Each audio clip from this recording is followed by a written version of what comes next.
Bueno, buen día para todos y todas. Vamos a dar comienzo a nuestro ciclo de jueves de ciencias o jueves para las ciencias, un ciclo de conversaciones sobre políticas de ciencia en un gobierno para la vida, la paz y la justicia. Agradecemos la participación de los investigadores, investigadoras, científicos, científicas que nos acompañan el día de hoy. El día de hoy tenemos una conversación en torno a los desafíos de la producción científica en astrociencias, neurociencias y biociencias para la construcción de una sociedad del conocimiento. Bueno, yo soy Diana López Cardona, soy doctora en educación y trabajo en el Instituto de Estudios para América Latina y el Caribe en el grupo de pensamiento crítico colombiano. Le doy la palabra a mi compañera Vanessa, que va a ser el liderazgo de la moderación de esta conversación para que empecemos a presentar a nuestros invitados e invitadas especiales. Hola Vanessa, bienvenida. Bueno, Diana, muchísimas gracias por la introducción. De nuevo, bienvenidas y bienvenidos. Digamos que voy a hacer como un comentario general y darle continuidad a Lina, que también pues ha contactado como invitados e invitadas muy especiales para el día de hoy. Como ustedes saben, en Colombia hay en este momento un debate sin precedentes para el país sobre el Sistema Nacional de Ciencia, Tecnología e Innovación, que nos ha permitido preguntarnos, como nunca antes lo habíamos hecho, por el rol de la ciencia, por el rol de la producción de conocimiento científico hacia desafíos tan importantes como el cambio climático, como las desigualdades sociales. Entonces, cómo desde las ciencias nos pensamos en esas demandas que se le está haciendo ahora a la producción de conocimiento científico y cómo nos pensamos en Colombia, no como Estado-nación individual, sino como parte de una región. Cómo abrimos esta discusión en todo sentido, más allá de las fronteras disciplinares, para preguntarnos desde los diferentes lados y desde las diferentes tradiciones de producción científica, pero también hacernos esta pregunta en clave internacional y hacernos esta pregunta con las comunidades, hacernos esta pregunta desde las diferentes regiones que están haciendo demandas frente a al rol de la academia en relación como a las nuevas agendas políticas, sociales y económicas. Entonces, eso, digamos, apoyo esta gran bienvenida que les ha dado Diana a este ciclo de conversatorios que inicia hoy. Mi nombre es Vanessa Giraldo, soy doctora en antropología, trabajo el tema de antropología de salud y paz ambiental. Soy investigadora del Instituto Colombo Alemán para la Paz y docente de la Universidad de la Amazonía. Lina, te cedo la palabra. Muchas gracias, Vanessa y Diana. Gracias por su presentación. Mi nombre es Lina Becerra, soy docente de la Universidad del Valle y la Universidad Javeriana de Cali. Trabajo en el área de neurociencias básicas y el día de hoy tenemos unas invitadas y unos invitados especiales para poner en discusión estos temas, específicamente para hablar sobre los desafíos de la producción científica en algunos campos particulares, como son las biociencias, las ciencias biomédicas en general, las astrociencias y las neurociencias en relación con el compromiso para generar una sociedad de conocimiento. Entonces, voy a presentar algunos de los ponentes y seguirá luego Diana con la presentación de otros. Entonces, aquí en el panel de discusión tenemos a la profesora Gloria Patricia Cardona. La profesora Gloria Patricia Cardona es doctora en ciencias biológicas, específicamente del área de bioquímica, coordinadora del área de neurobiología celular y molecular del Grupo de Neurociencias de la Universidad de Antioquia y también es miembro de la Academia Colombiana de Ciencias Exactas, Físicas y Naturales. Y ella va a estar acompañándonos hoy también como miembro del Colegio Colombiano de Neurociencias. Nos acompaña también el profesor Gonzalo Humberto Arboleda. El profesor Gonzalo Humberto Arboleda es doctor en neurociencias de la University of Manchester. Tiene una maestría en genética humana, está afiliado al Instituto de Genética de la Universidad Nacional de Colombia, donde es docente, y es miembro también del Colegio Colombiano de Neurociencias, que es una de las entidades que está organizando pues, esta actividad el día de hoy junto con el EIAL y LASA, Seccional Colombia. Nos acompaña también en el panel el profesor Mario Armando Higuera. El profesor Mario Armando Higuera es doctor en física, tiene una maestría también en astronomía, en el mismo campo, es físico, y es docente afiliado a la Universidad Nacional de Colombia. El doctor Mario Armando fue fundador de lo que es la Asociación Colombiana de Estudios Astronómicos y pues va a estar aportando desde este campo a la discusión del día de hoy. Y tenemos a la doctora Lucy Gabriela Delgado, quien es doctora en los temas de farmacia e inmunotoxicología. Ella está adscrita también a la Universidad Nacional de Colombia y es miembro desde hace muchos años de la Academia Colombiana de Ciencias Exactas, Físicas y Naturales, con un recorrido por los temas que tienen que ver con investigación aplicada, translacional, ¿sí? Y pues que también tiene experiencia en los temas que tienen que ver con gobernanza. Entonces, le cedo la palabra a Diana para la presentación de nuestro quinto invitado del día de hoy. Bueno, tengo el gusto de presentar al doctor Alejandro de Lorenzi, quien es doctor en biología, es profesor del Departamento de Fisiología, Biología Molecular y Celular de la Facultad de Ciencias Exactas y Naturales de la Universidad de Buenos Aires. El profesor Alejandro de Lorenzi trabaja específicamente el tema de la memoria, los procesos neurobiológicos que determinan cómo se seleccionan las experiencias que formarán o no memorias a largo plazo y cómo y qué significa modular la memoria. Pero también el profesor hace parte de un grupo de, digamos, de docentes e investigadores del CONICET, que es el Consejo Nacional de Ciencia y Técnica en Argentina. Hace parte del grupo Liberación, una corriente de universidad, ciencia y técnica. Bienvenido, profesor de Lorenzi. Muchas gracias. Bueno, presentadas y presentados todos, quisiéramos pues dar comienzo a nuestro conversatorio. Hemos preparado algunas preguntas a modo de provocación, más bien para el diálogo, para la conversación. Yo quisiera empezar pues planteando la primera pregunta que hemos sugerido para este conversatorio. Desde sus disciplinas, ¿cómo se podría o cómo se piensa que puede ser el aporte a un sistema nacional de ciencia, tecnología e investigación que tenga como ejes la justicia social, la justicia ecológica y a la vez el diálogo con las comunidades, que es parte, digamos, de los desafíos que generalmente se presentan en el desarrollo de la investigación científica, tecnológica y de innovación? Si les parecen, en el orden que han sido presentados, podemos dar inicio al conversatorio. Profesora Gloria. Bueno, Lina, gracias por Vanessa y Diana por su presentación. Bueno, pues a ver, desde luego esta pregunta nos reta, porque yo creo que el ejercicio activo y sobre todo el hacer tangible, real, proyectar en el tiempo y de manera sostenible la apropiación del conocimiento, pero en particular de que podamos utilizar, no solo generar, sino utilizar el conocimiento de nuestras regiones en el desarrollo científico y económico del país es un reto. O sea, eso definitivamente es un reto. Yo creo que ahí es un ejercicio permanente que tenemos que estar haciendo, que se ha venido haciendo, estamos haciendo, pero el reto más confrontante es cómo lo vamos a llevar a cabo. Bueno, a ver, yo cómo lo veo y intentaré no extenderme y más bien si luego se generan otras inquietudes que podamos apoyar o confrontar, pues allí estaré. Yo lo que considero es que tenemos que ser todos parte de un engranaje, como una maquinaria, ¿cierto? Donde está la población y las comunidades con un conocimiento ancestral, un conocimiento que por su práctica ellos saben y tienen. Está la parte de la riqueza en términos de biodiversidad, en términos culturales, ¿cierto? Pero nosotros como investigadores, ¿cómo podemos ayudar a potenciar a que ese conocimiento pueda ser útil de manera sostenible y amigable con el ambiente? Entonces, esa articulación en ese engranaje donde hay varios escenarios, todos somos una partecita de eso.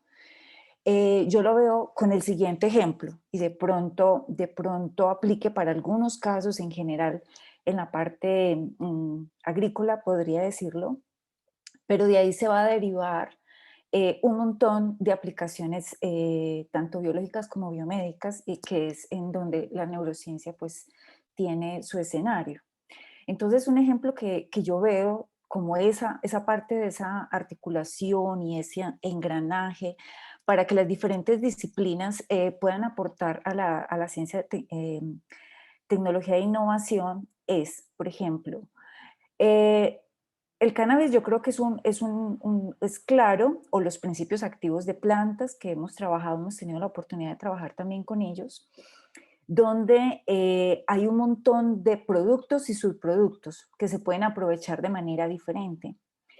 En la parte de subproductos, nosotros hemos venido discutiendo sobre cómo, porque las grandes empresas siempre van a tener la financiación, van a tener pues el apalancamiento para poder montar una empresa y escalar su producto y venderlo y comercializarlo.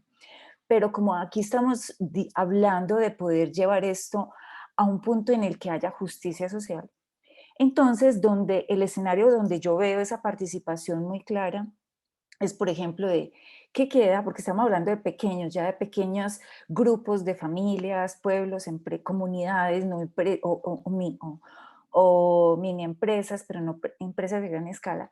¿Cómo pueden utilizar, por ejemplo, parte de los residuos que van quedando de la gran industria, en este caso, por ejemplo, el cannabis, pero aplica a muchas plantaciones que puedan ser de importante explotación sin afectar el equilibrio ecológicamente hablando?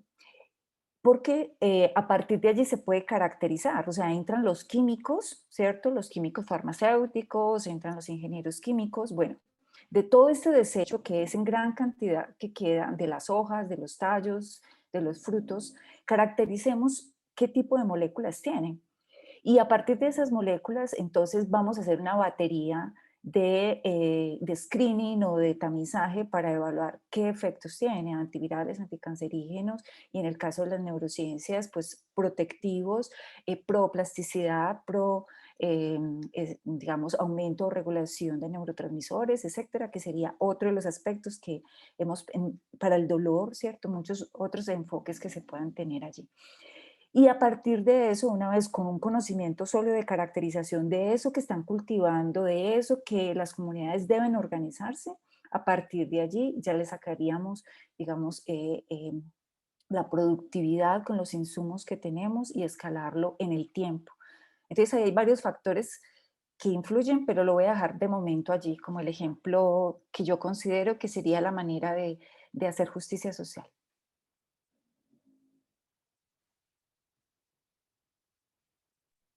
Listo. Yo no recuerdo quién seguía en el orden de presentación. El Ahorita profe está. Gonzalo. Listo, claro que sí. Entonces, digamos como un poco empezando a tejer el hilo de la conversación sobre la base de la misma pregunta, por supuesto, pero partiendo un poco, por ejemplo, de esta contribución tan clara y tan contundente que nos hace la doctora Gloria Patricia de pensarnos en clave de un engranaje, ¿cierto? Entonces, ¿cómo cree usted, doctor Gonzalo, que desde su disciplina se puede hacer parte de este engranaje contribuyendo a estos principios de justicia social y ecológica? Sí, primero, gracias por la invitación, en particular a Lina por la invitación a esta charla muy interesante y con personas que admiro bastante. Pues yo quería, pues creo que lo de Patricia ha sido bastante claro. Yo quiero de pronto irme un poco atrás y pensar un poco la pregunta desde el punto de vista un poco más global de lo que desde mi punto de vista es importante tener en cuenta para tratar de resolver o contribuir a la pregunta, y es que debemos partir de un desconocimiento alrededor de nuestra población, y lo hablo, por supuesto, desde el punto de vista, por ejemplo, genético, de nuestras comunidades, de nuestras diferentes etnias. ¿Cuál es esa historia genética que, digamos, de cierta forma contribuye a las particularidades de cada población? Y esto es para resolver una pregunta que me parece fundamental, y es el poder entender cómo somos, dadas las particularidades de un país como el nuestro, con tanta mezcla, con tantas poblaciones, con tantas etnias. Y partiendo de ese punto, yo creo que podemos entrar a responder muchas preguntas, principalmente alrededor de qué nos caracteriza como grupos poblacionales, cuáles son esas características que nos definen, digamos, factores de riesgo específicos para algunas enfermedades en particular.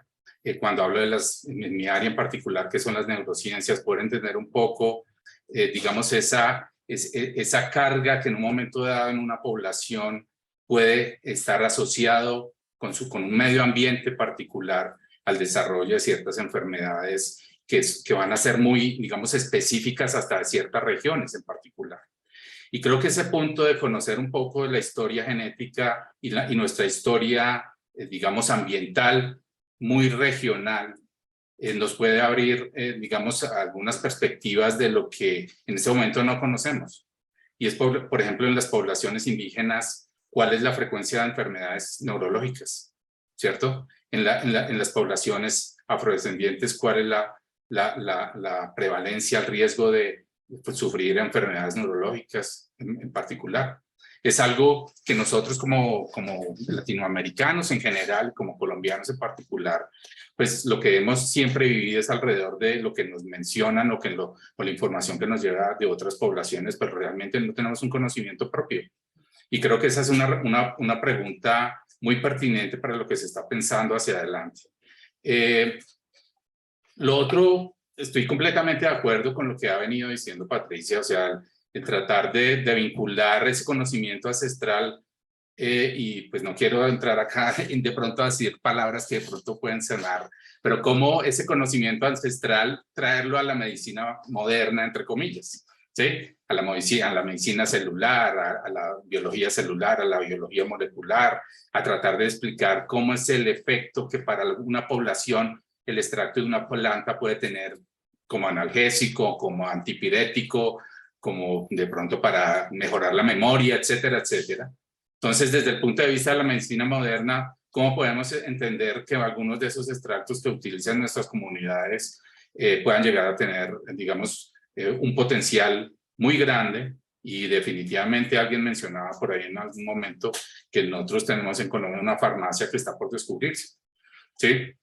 Y entonces esa farmacia, el ejemplo de Patricia es claro. Yo sé que Patricia ha trabajado y viene trabajando con extractos de plantas, la profesora Lucy Gabriela también. Nosotros también hemos tratado de hacer un acercamiento hacia ese punto de vista de cómo esa biodiversidad tan rica que tenemos podemos explotarla también, entre comillas, hacia cosas benéficas para, digamos, tratar de generar una inmersión de ese conocimiento tradicional en la ciencia moderna, y que eso sea una fuente en un momento dado que le llegue, por supuesto, a las comunidades, al país y a la formación, pues, de capital humano en ciencia, en tecnología, en desarrollo, etcétera. Entonces yo veo un poco ese punto de la justicia social y ecológica en ese sentido, ¿no? En el sentido, digamos, del conocimiento de nuestras poblaciones desde muchos puntos de vista, del conocimiento de nuestras biodiversidad,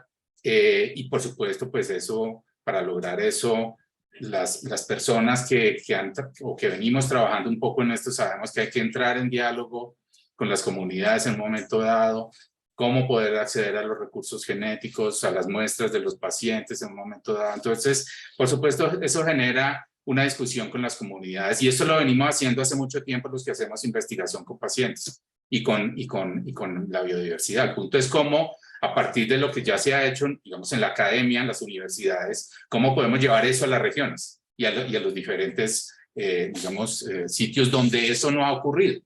Y eso es una responsabilidad, por supuesto, nosotros como investigadores tratamos de hacerlo y nuestra responsabilidad llega hasta cierto punto, pero creo que hay el ministerio nuevo que empieza y digamos, la charla con ministerios como Educación, Salud, pues es muy importante para poder acceder a, digamos, a esas comunidades y tratar de ir un poco más allá en esto que he comentado. Entonces yo también dejaría esta por ahí para no alargarme. Gracias. De acuerdo, excelente. Yo me voy a saltar aquí un poquito el orden, un poco como para ir rodeando, ¿cierto?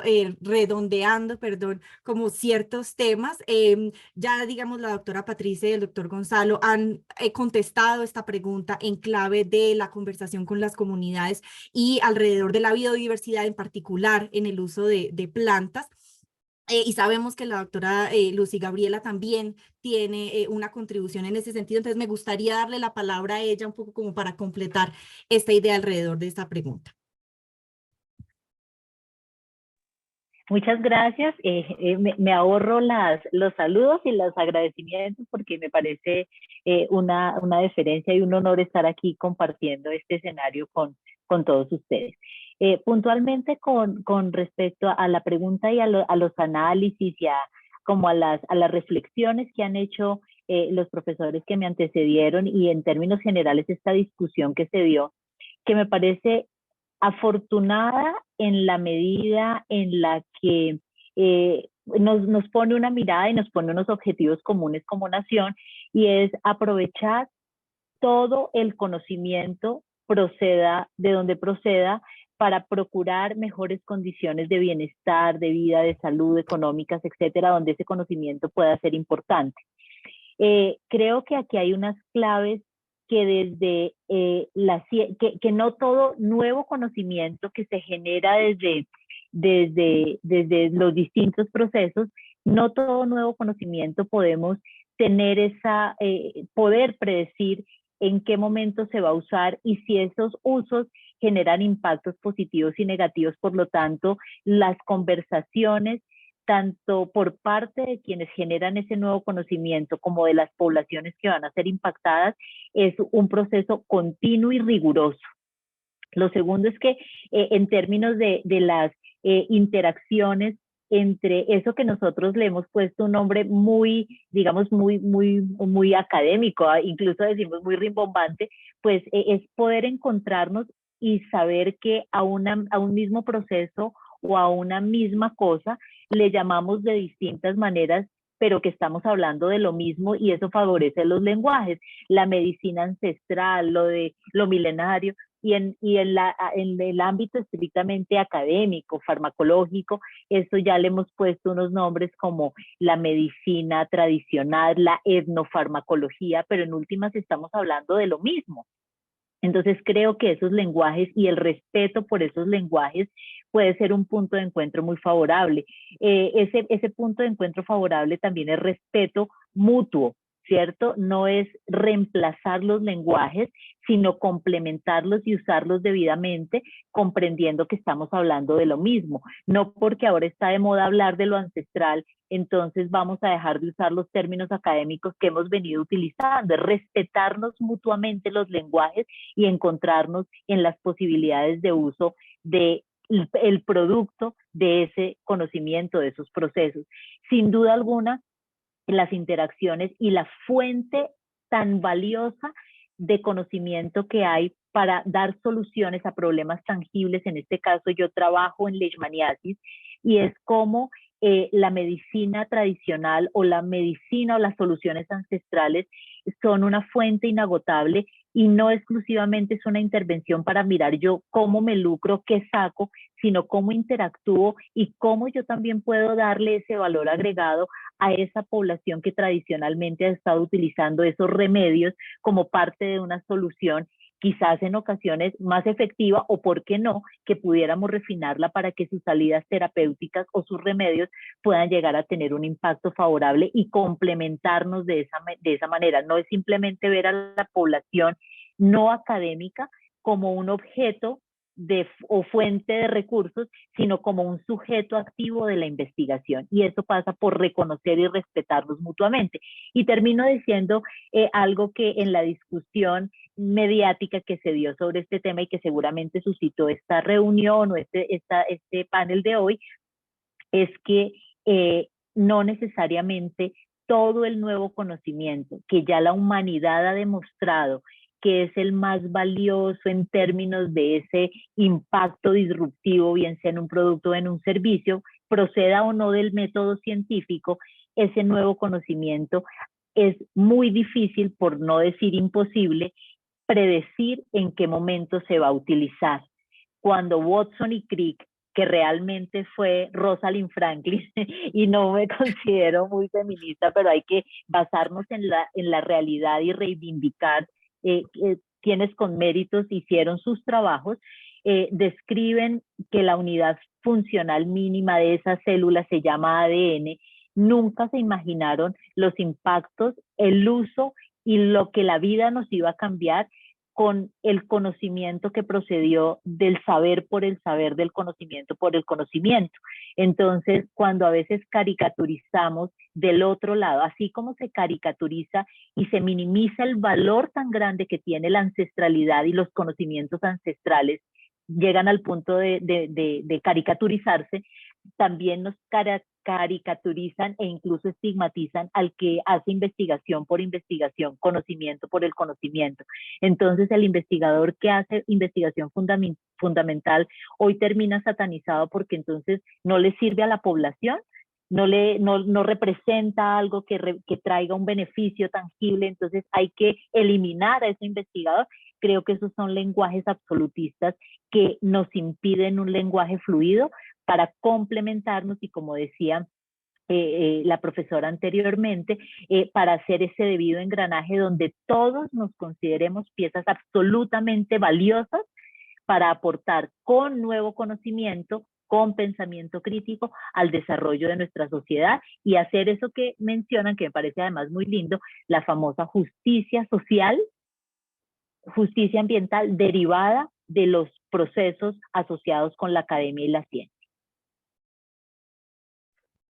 Bueno, maravilloso, mil gracias. Yo voy a continuar con el profesor Alejandro porque yo creo que, de Lorenzi, disculpen, porque yo creo que el profe Mario Higuera ya nos va a dar como una perspectiva luego muy amplia, ¿cierto?, para cerrar esta última pregunta. Entonces, un poco dentro de la misma línea de la contribución desde esta disciplina a estos deseos y principios de justicia social y justicia ecológica, ¿cómo pensarnos desde estas especificidades que han mencionado Gloria, Gonzalo, Luz y Gabriela, pero también pensarnos desde un nivel regional, desde un nivel latinoamericano para apostarle a un modo más crítico de construir pensamiento científico? Bueno, muchas gracias. Enfrente de todo lo que dijeron, ya no tengo casi nada que decir de relevante. Así que también he aprendido un montón con las presentaciones previas. Sí, voy a decir alguna cosa que a mí me encanta, esto de los estudios naturales, sus aplicaciones, o cómo cómo van teniendo estos caminos. No dejo en todas estas apreciaciones, miren que yo hago memoria en Cangrejo, por ejemplo, de todas estas apreciaciones que estamos poniendo en ese lugar, no dejo de tener de vista que los principales problemas cuando fueron resueltos, especialmente en el país donde vivo ahora, Argentina, fueron por poner un Ministerio de Salud a funcionar con lo que había y poner mucha plata en cloacas y viviendas y casas y educación. Ese fue un cambio y, digamos, cualquiera me parece a mí de las perspectivas al menos que tratamos de discutir por acá y la tenemos, ese es un principio básico, especialmente cuando todas estas empezamos a entrar siempre los ponemos en el lugar de entrar un poco en tensión, con esta tensión, por ejemplo, para citar alguna de las miles, estudios de investigación en enfermedades muy, muy poco prevalentes, que tienen aspectos de todos los neuros que pueden hacer, e invertir centenas o millones de dólares en un paciente versus, ¿no?, qué hacer, cómo hacer eso. En esas tensiones en las que se vio que siempre hay, me parece a mí que hay que aprovecharlas para ver cómo uno sale adelante de estas trampas o qué nos aportan. A mí me parece un poco esto que bien lo puso Lucy, en esto de, bueno, hacer algo ella lo llamó ciencia fundamental. Muy bien, yo siempre tuve el arreglo cómo llamarlo, ciencia básica, fundamental. No, digo, si bien no importa tanto la definición, sí importa mucho el concepto que tenemos atrás de ella y cómo la podemos transitar en ese lugar. Digo, no por definirla y tener una palabra así, sino que es hacer ciencia básica, o cómo la ciencia básica también, y ella lo pudo ver estas cosas. Y siempre nos gusta lo de Watson y Crick, y que no fueron los autores de eso. Los anillos de Galileo, ¿para qué Galileo estaba mirando eso si no sirve para nada? ¿O para qué Sócrates y Platón se pusieron a pensar y ahora venimos a un mundo que ellos nos interpretaron? Todos esos caminos que son re complicados siempre me parece a mí que también nos iluminan una parte de donde queremos llegar, o al menos en esto que es el hecho fundamental de justicia social o cómo participar. Yo en particular, como hago ciencia básica, digo en cangrejos y en humanos, pero todas mis preguntas son en animales, quiero decir, ¿no? Nosotros o cangrejos y cómo compartimos algunas cosas de las memorias que vamos a formar a largo plazo y demás. Pero sí, más allá de eso, ¿dónde nos podemos poner? A mí me parece que sí, que hay una parte importantísima de esto, que es el camino donde transitamos y los entornos donde los transitamos. Y el estar en estos lugares realizando esas tareas, y que esas tareas tengan una fuerte impronta en las universidades que hacemos, y en eso en la formación de los sujetos, les sujetes que están en este lugar. Y esa formación académica nos parece imprescindible, no porque la gente se vaya a dedicar a ciencia, ni mucho menos, ¿no? Pero haber transitado la universidad con problemas biológicos abren un montón de cosas. ¿Qué tenemos que cambiar para hacerlo? Dentro de las muchas cosas que decimos, nosotros estamos pletóricos de abogados en nuestros congresos y representaciones, y la cantidad de académicos científicos de todas las variedades que hay son mínimamente representados. Hay decenas de lugares donde también podemos estar y no formamos parte de eso, y cambiar ese sentido común también es parte de nuestra responsabilidad con lo que el Estado a mí en particular, la mayoría de la plata con que yo trabajo, la super mayoría de la plata con que trabajo, proviene del Estado. ¿Por qué invertirla en mí? ¿Por qué no darla a una de estas enfermedades prevalentes? En mí, digo, en lo que hacemos. Es una pregunta, pero me parece a mí que un camino que vaya transitando, yo para ponerle algún título, dejar el colonialismo de donde venimos y encontrar herramientas para eso, y todo lo que hable de soberanía en este momento contribuye inevitablemente a que tengamos una justicia social más importante y dictaminemos nuestros futuros desde aquí. Así que no tengo nada que decirle yo al respecto, quiero decir, pero... Todo que decir. Maravilloso. Muchísimas gracias.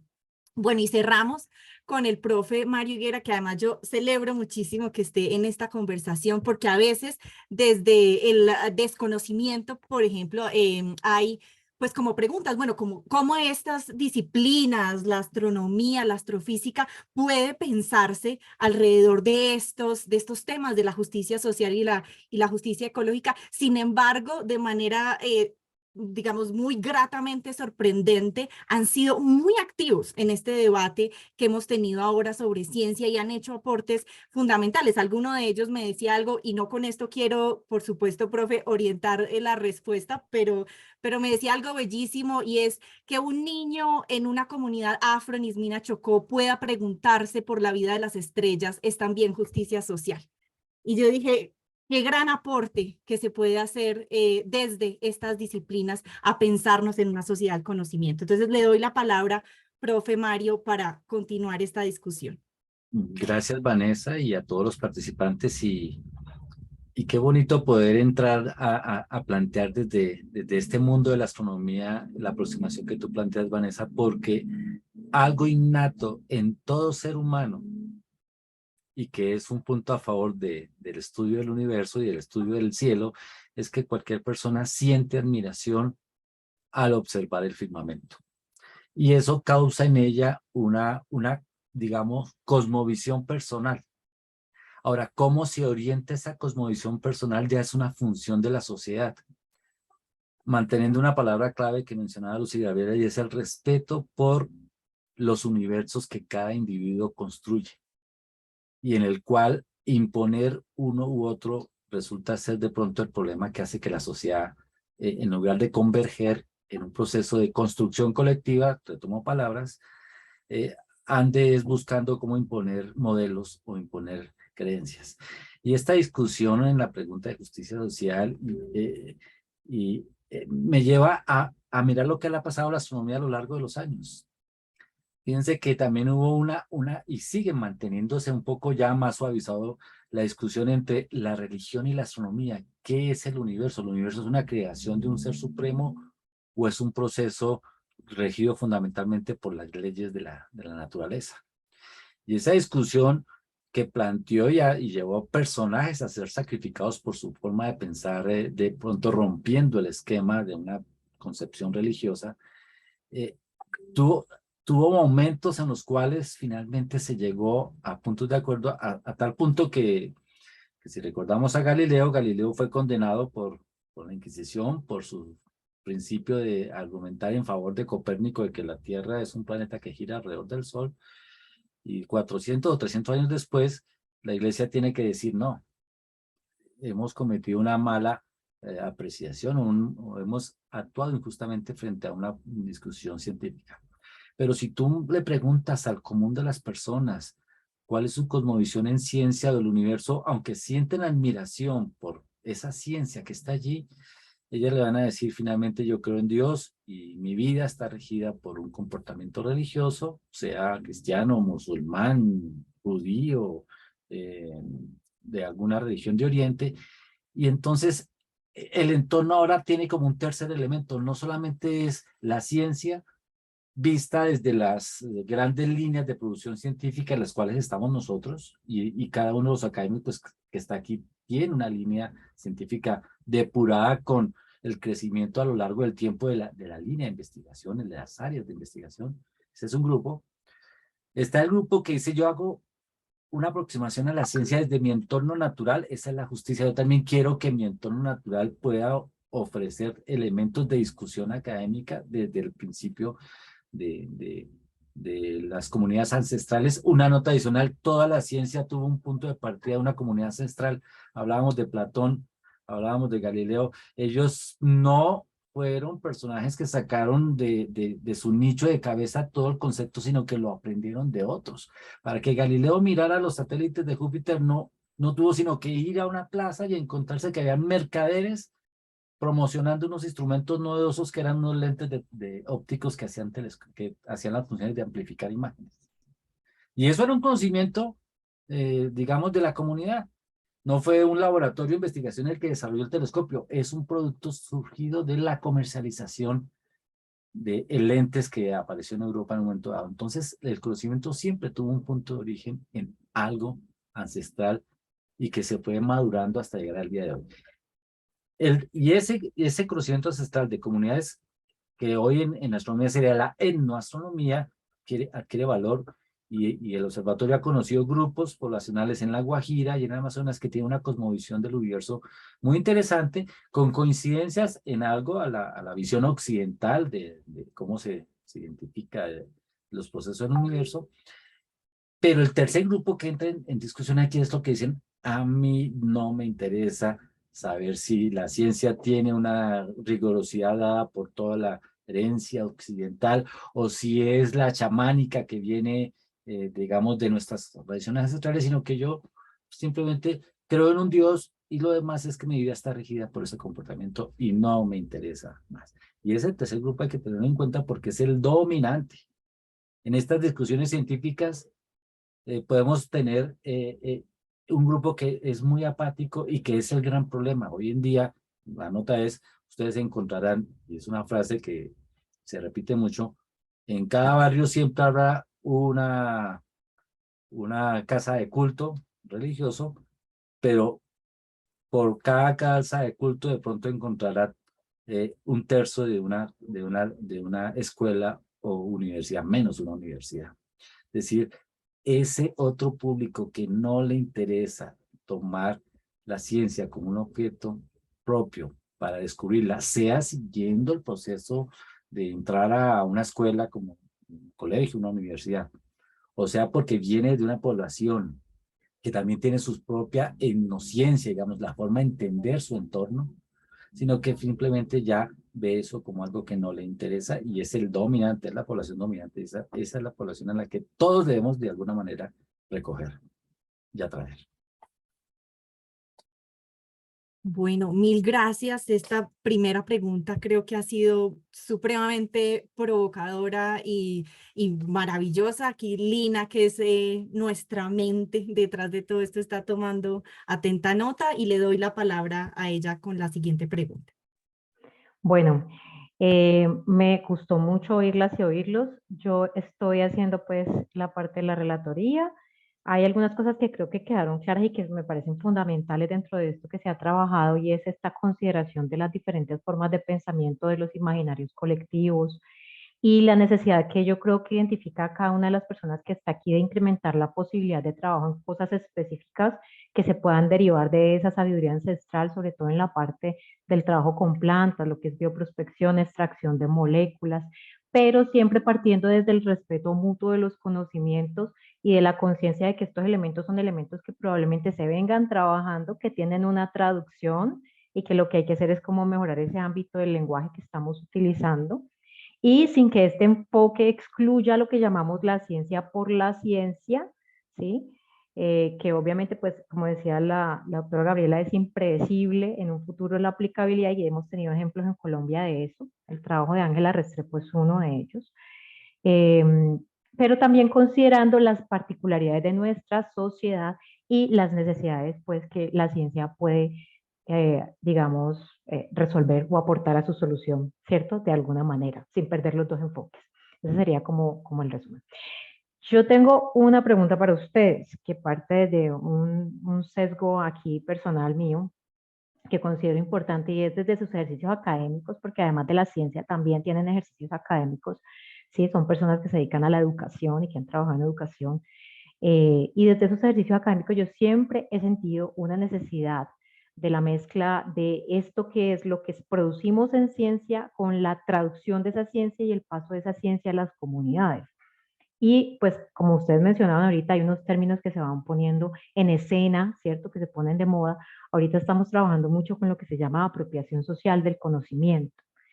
Que para mí pues parte de algo un poco más sencillo con otras características no tan sistematizadas, que es la divulgación científica. Entonces yo quisiera saber ustedes desde sus ejercicios académicos, ¿cómo piensan que se puede fortalecer este tipo de escenarios que me parecen fundamentales y que creo que responden un poco, como decía Vanessa, a esto de la justicia social? No es solamente una de las formas de democratizar la ciencia, no es solo pues hacer ciencia en cosas en las que no lo hacemos, sino también hacer que la ciencia llegue a más escenarios, ¿cierto?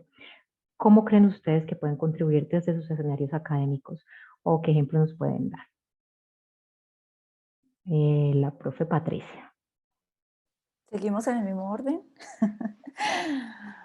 Bueno, a ver, yo creo y me encanta, de hecho me encanta, yo creo que es una de las cosas que más me gusta, porque es un ejercicio, además de activo, difícil el poder llevar lo que uno a lo largo de varios años ha trabajado en la comprensión, en este caso, por ejemplo, específico del sistema nervioso, ¿cierto? En el caso del profesor Mario, pues del universo.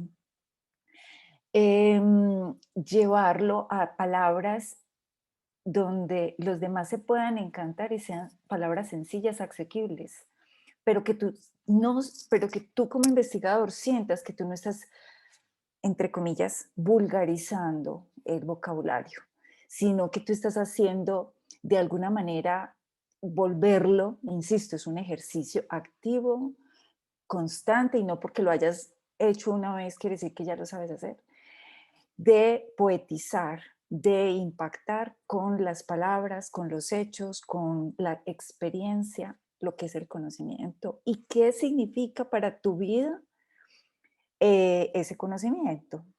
Bueno, entonces yo creo que la manera de poder llegar a hacer eso, obviamente, son las charlas divulgativas de todo tipo. O sea, cuando digo de todo tipo es donde en los barrios, en los museos, ¿cierto? En las universidades, a través de las alianzas e invitaciones a niños de colegio de todos los estratos, pues por llamarle estratos, porque pues, hasta el momento hemos funcionado así, pero yo creo que eso se tiene que redefinir a través de cartillas. Entonces, yo me alegro muchísimo porque porque de alguna manera, pues de gobiernos anteriores también y de ministros anteriores, se ha hecho el ejercicio de que nosotros como investigadores tengamos en nuestros proyectos una parte de apropiación social del conocimiento. ¿Y usted cómo se compromete a que eso le va a llegar y cómo le va a llegar? ¿Cierto? Entonces los volantes, las cartillas, las charlas, y cómo su investigación está aportando a eso. ¿Cómo usted lo puede decir en un párrafo sencillo y con imágenes que de pronto, lo cual es también difícil, hablen por sí solas y le lleguen a la gente y la sensibilicen, ahora a través de los podcasts también, ¿cierto? Bueno, entonces, ¿cómo hacen? Pues, por ejemplo, nosotros desde la universidad y desde el grupo participamos en la Sala Mente del Parque Explora, entonces tenemos ese carrito itinerante que va por los barrios y va contando y además lleva experiencias, ¿cierto? Porque lo que se ha visto en estos parques interactivos es que la parte vivencial, que, ay, yo voy a ver, yo corro igual que un lince, o yo, digamos, mi habilidad de hacer una determinada tarea de memoria respecto, por ejemplo, a un cerdo en un laberinto, cosas así, o la fuerza que tiene, por ejemplo, un elefante a darle una pelota, que cuando el niño impacta con el balón en una malla, y esa malla obviamente tiene todos los registros del impacto que tendría una patada por un elefante, una patada por un mono, por un pollo, y el niño, ay, mi fuerza está ahorita va como la de un pollito, pero entonces yo quiero ser como la de un elefante. Entonces, en el caso de nosotros en neurociencias ha sido muy interesante porque es la manera de decirle, mira, cuida tu cerebro, porque eso impacta, o sea, cuida tus hábitos del día a día, porque eso impacta en cómo está formado tu cerebro, cómo se comunica tu cerebro, qué aprende tu cerebro y cómo se protege o no a lo largo de tu vida. Entonces, bueno, no me voy a extender más porque había como más ejemplos, pero creo que ahí comenté, bueno, la otra es que a través de los padres también se vinculen, se les haga esa educación o divulgación, no solamente a los niños en las escuelas, sino a su vez se inviten a los padres, se integren a los padres, para que eso vaya, digamos, aumentando la onda de expansión de esa apropiación.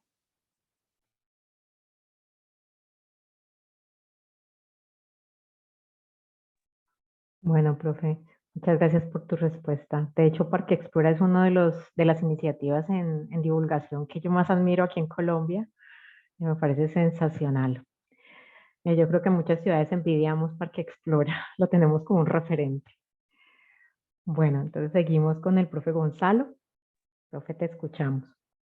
Gracias, Lina. Sí, yo pienso que, como mencionaba Patricia, nosotros como investigadores tenemos muy claro lo que debemos hacer como apropiación social del conocimiento, y lo hacemos en cada proyecto en el cual estamos vinculados, con nuestros estudiantes, por supuesto, con la comunidad a través, por ejemplo, de charlas, la presencia en congresos nacionales, internacionales. Creo que ese no es el problema de fondo en este momento. El problema de fondo yo lo veo más cómo esa información sale a la comunidad. Y ahí, por ejemplo, los ejemplos en las grandes ciudades como el Parque Explora de Nuevo y Maloca, pues creo que cumple una función hacia ese sentido. Sin embargo, cuando uno se pone a mirar ya en otras regiones y por ejemplo, en los pueblos, pues casi que esa información no está llegando. Entonces, digamos, el punto es cómo tratar de llegar a ese tipo de poblaciones con información relevante alrededor de lo que se hace regionalmente o nacionalmente alrededor de lo que es la investigación, en cada uno de los campos, etcétera, etcétera. La pregunta es cómo llegar allá. Y ahí yo pienso que el Ministerio de Educación tiene una responsabilidad bastante grande. Y una de las cosas que yo veo, por ejemplo, que me ha llamado la atención y que creo que es un ejemplo que pues, se podría seguir hacia adelante, es lo del informe de la Comisión de la Verdad que se está pensando que debe llegar a gran parte de la comunidad a través de un folleto, etcétera. Yo creo que la ciencia debería hacer lo mismo. O sea, debería haber un diagnóstico de la investigación regional específica, de lo que se está haciendo en cada área, en cada grupo, si es posible, y eso hacer una difusión alrededor de las comunidades a través de llegar hasta los colegios desde muy temprana edad. Y ese es un segundo punto. Y el tercer punto, que digamos que me he puesto a pensar un poco, porque acá en la universidad hay unas charlas alrededor de eso en este momento, es todo lo que tiene que ver con el periodismo científico. Y definitivamente que creo que tenemos una deficiencia en periodismo científico serio que divulgue la información científica, lo que hacemos los investigadores colombianos.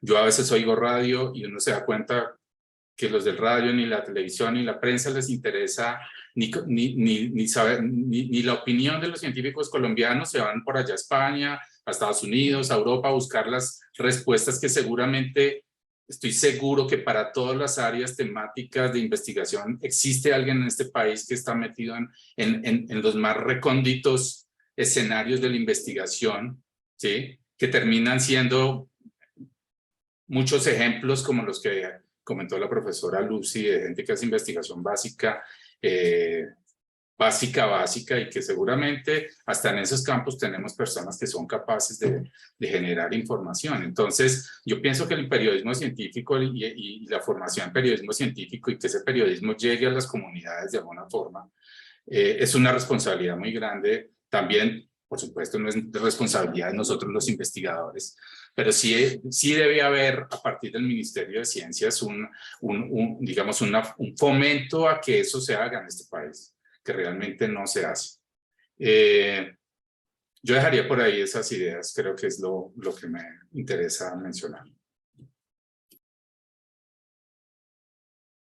Listo, profe, muchas gracias. Muy importante, pertinente. Continuemos, no sé, con el profesor Mario, ¿sí? Escuchemos sus opiniones. Gracias, sí, me da la oportunidad de apuntar algo muy directo al último comentario que hizo Gonzalo. En astronomía tenemos ese problema, y tú lo que dices, los medios dicen cualquier absurdo, pero convencen diciendo en el absurdo cosas que no tienen el mayor conocimiento. Arranco por esto, no es que tengamos periodistas científicos, es que tengamos científicos con visión periodística. Es al revés. ¿Por qué? Si yo le menciono el nombre Carl Sagan, creo que todos lo identifican, creo.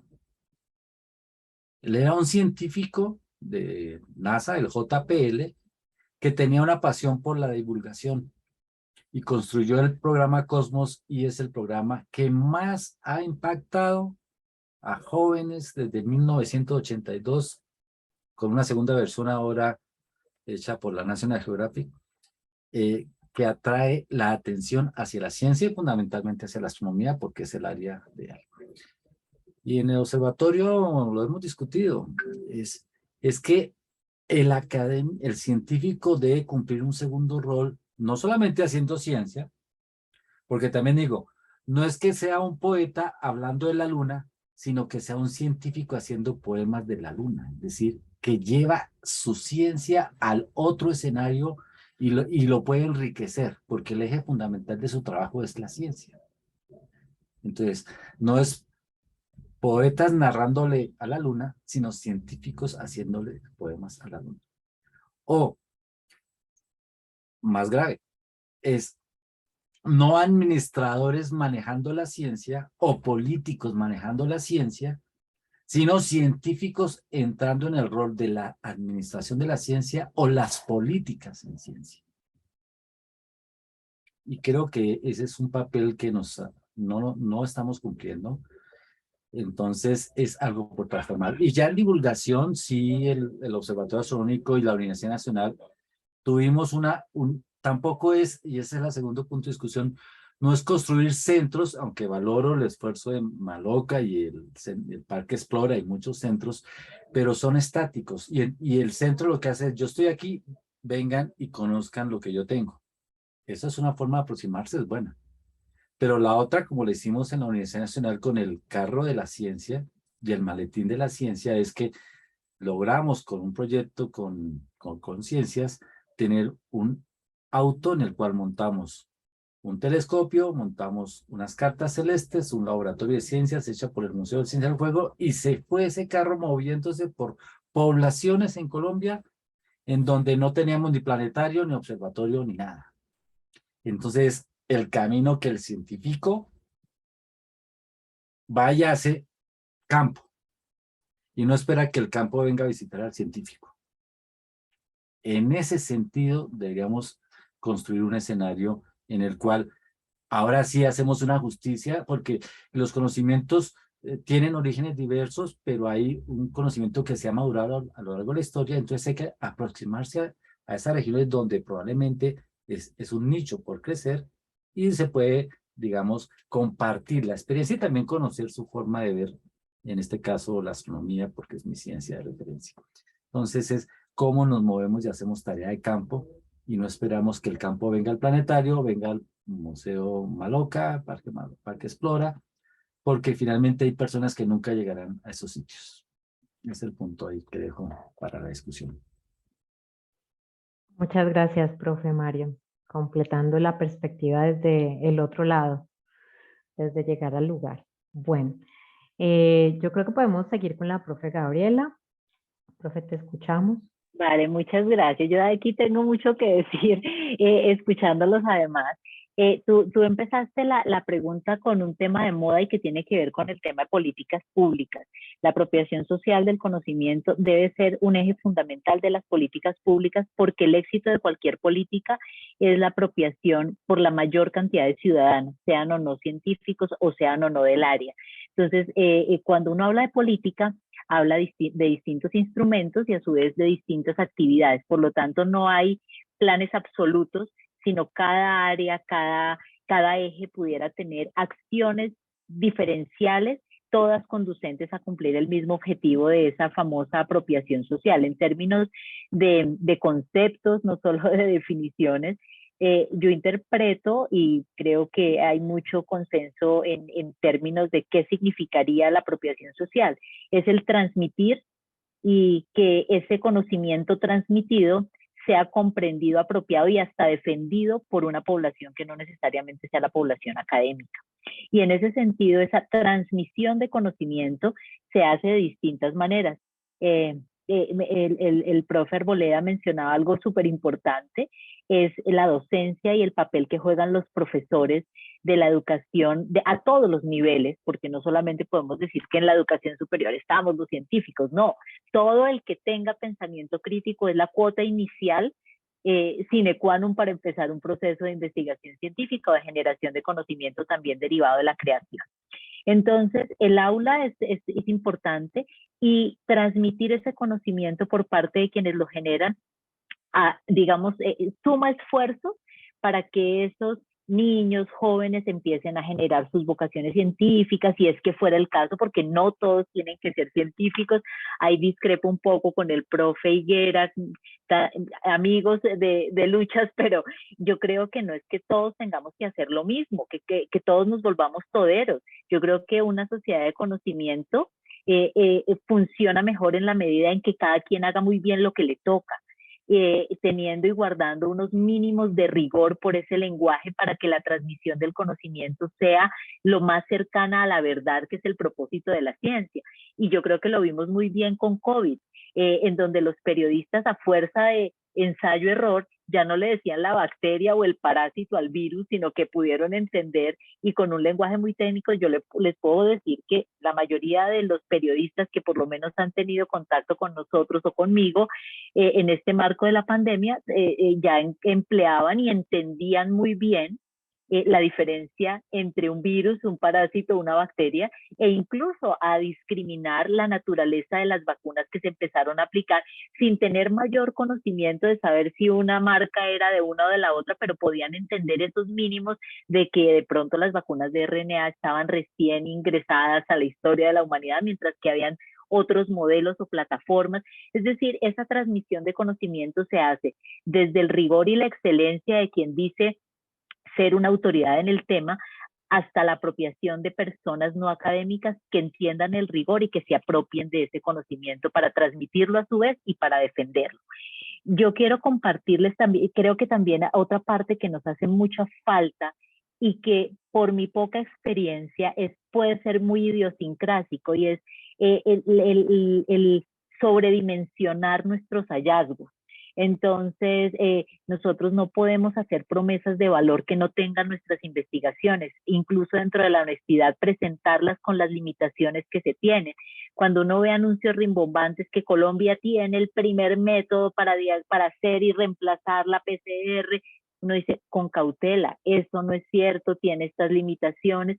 Cuando nosotros sobredimensionamos lo que hacemos, las personas no podrán saber de ciencia, pero tienen una recordación que dice, pero luego es que aquí ya no teníamos una fábrica de esto, una producción de esto, y no se tiene, entonces empezamos a perder credibilidad como científicos.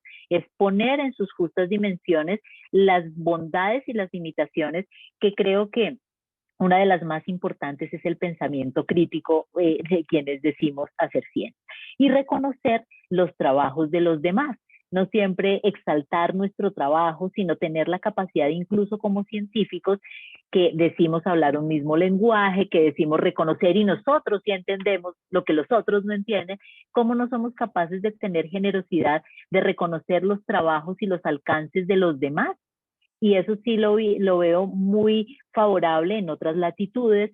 Yo recuerdo algunos seminarios fuera del país donde he tenido la posibilidad de estar cuando estaba en mi formación de doctorado, donde empezaban por referenciar los líderes de los grupos de investigación los trabajos tanto de sus maestros como de sus colegas antes de presentar sus trabajos propios, reconociendo y magnificando que somos unas comunidades científicas, no solo somos yo con yo, y que me exalten a mí, soy lo más importante, sino poder tener la generosidad de reconocer a los demás.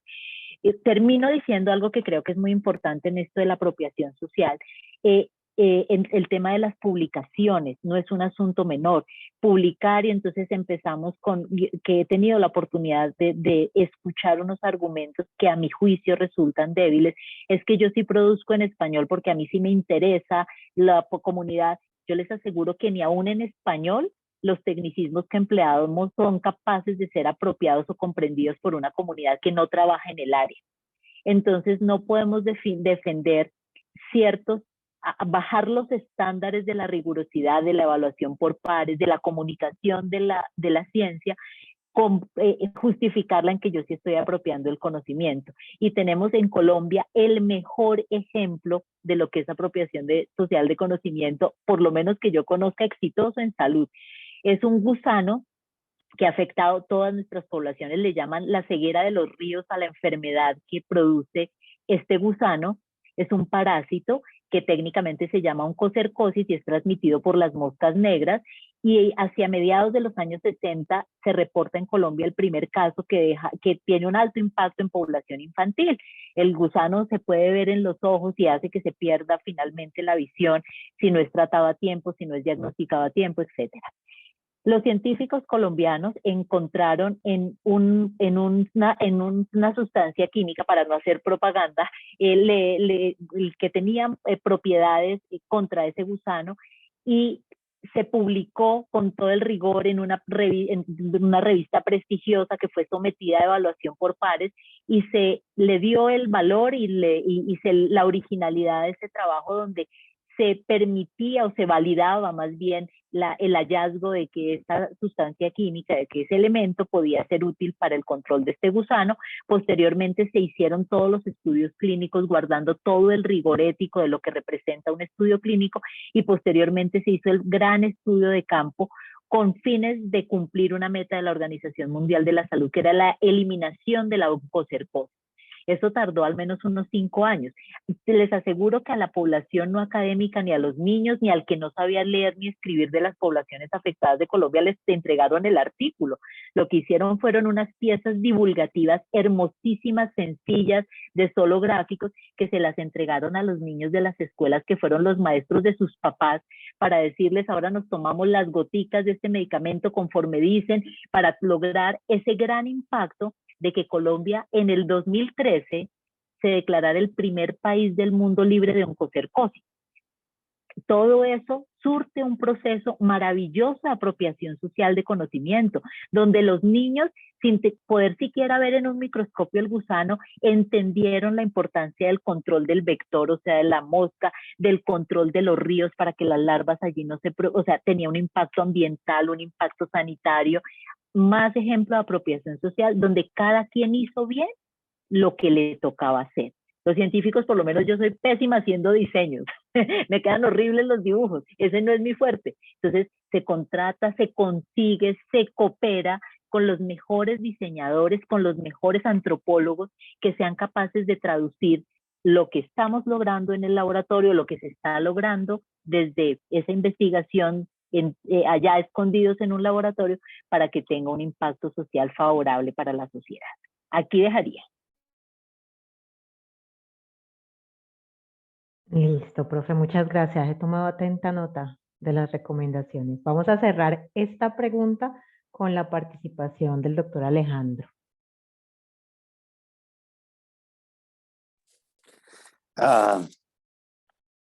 No, sí. Profe, el Se cerró micrófono el está micrófono, silenciado. Alejandro. Se cerró. Sí. Perdón, sí voy a poner algunos, digo,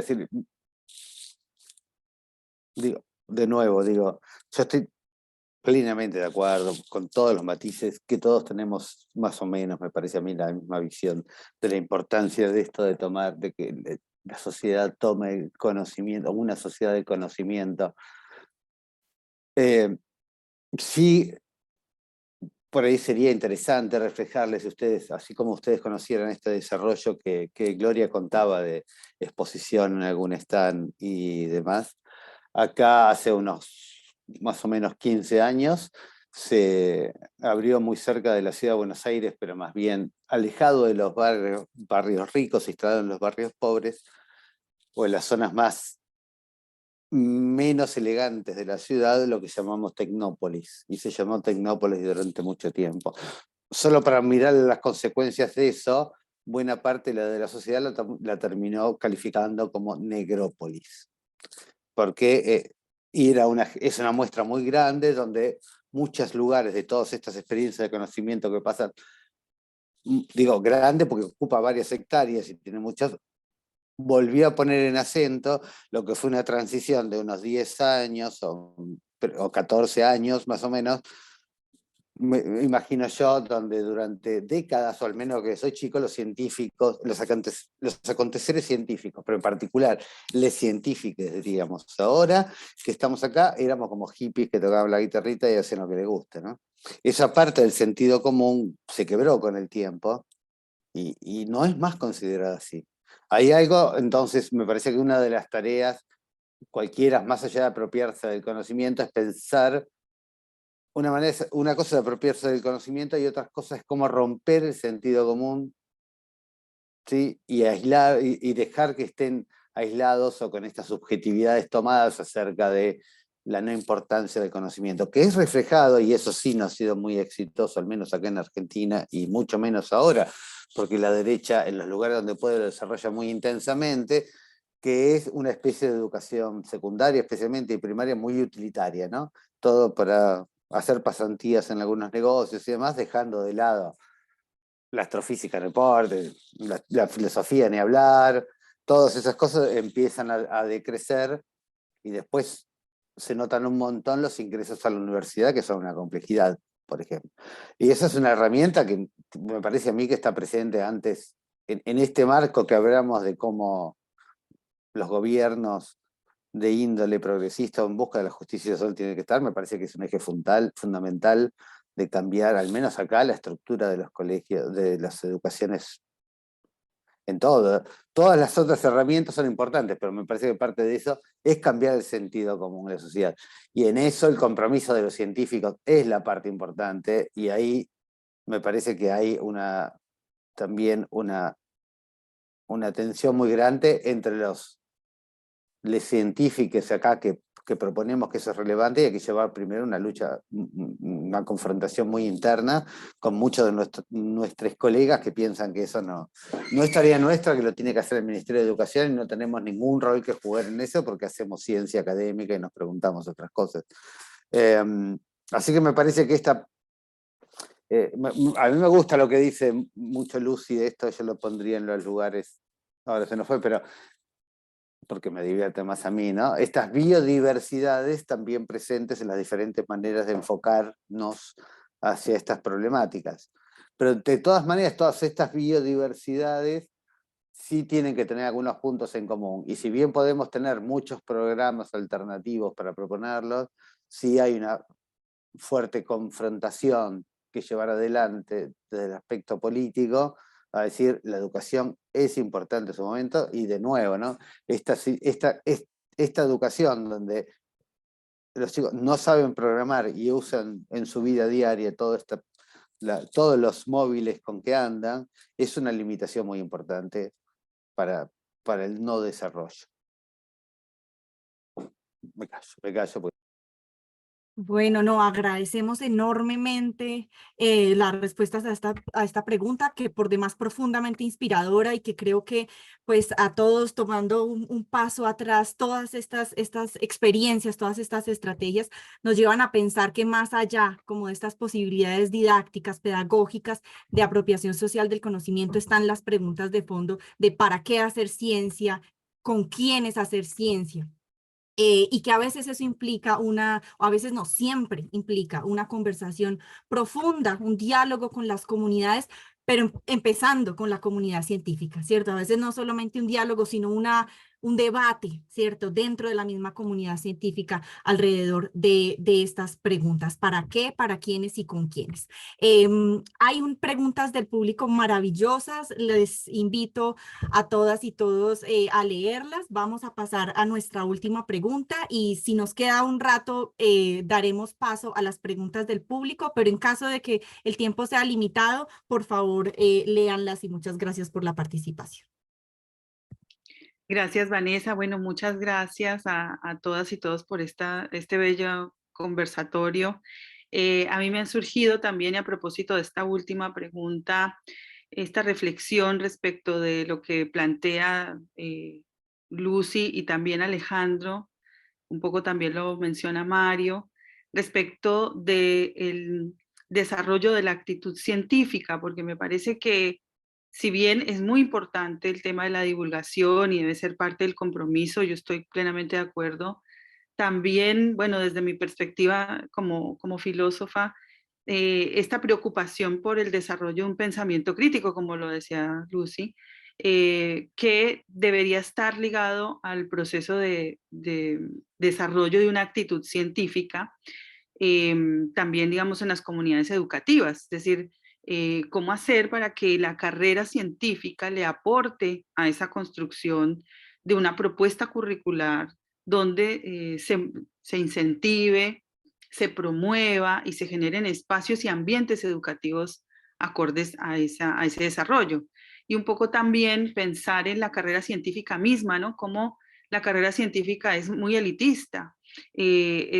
Sabemos que por sus niveles de exigencia también excluye a ciertas comunidades, y mucha gente, muchos niños, niñas, seguramente ni siquiera se plantean este interés por llevar a cabo una carrera científica. De hecho, no solamente en Colombia, sino en muchos países de América Latina hay dificultades para encontrar que haya gente que quiera participar o hacer parte de las comunidades científicas, de estudiar matemáticas, física, ¿no? Sobre todo estas disciplinas. Entonces, bueno, un poco la pregunta iría en ese sentido y ligado a la política pública, es decir, cómo lograr desde el trabajo que ustedes vienen realizando, promover la carrera científica, generar preguntas y discusiones respecto de esta carrera científica y cómo se puede promover desde la escuela, pero también cómo se construyen unas políticas públicas desde gobiernos progresistas, desde este gobierno del cambio, para promover la carrera científica y para generar este desarrollo de la actitud científica. No sé si empezamos de otra manera, como quieran. ¿Quién quiere arrancar? Mario, ¿puede ser? Bueno, demos paso a responder. Es crear un pensamiento científico que logre separar, digamos, la emotividad y la intención por la ciencia a ser un proceso de vida. Y crear un pensamiento científico tiene que luchar contra la sociedad que es antipensamiento científico. Es que el problema no es cómo damos de pronto pautas desde la preescolar, básica y media, a una formación científica, sino cómo el entorno va en contra de eso. Porque básicamente el pensamiento se limita, o la capacidad de hacer ciencia se limita a nuestros procesos educativos en educación básica, media, universidad. Salimos de la universidad y nuestro pensamiento deja de ser científico. Y pongo un ejemplo extremo. Salimos de nuestra universidad, y me disculpan por el ejemplo, y nos vamos a ver un partido de fútbol y nos volvemos anticientíficos, porque nuestra vida es otra.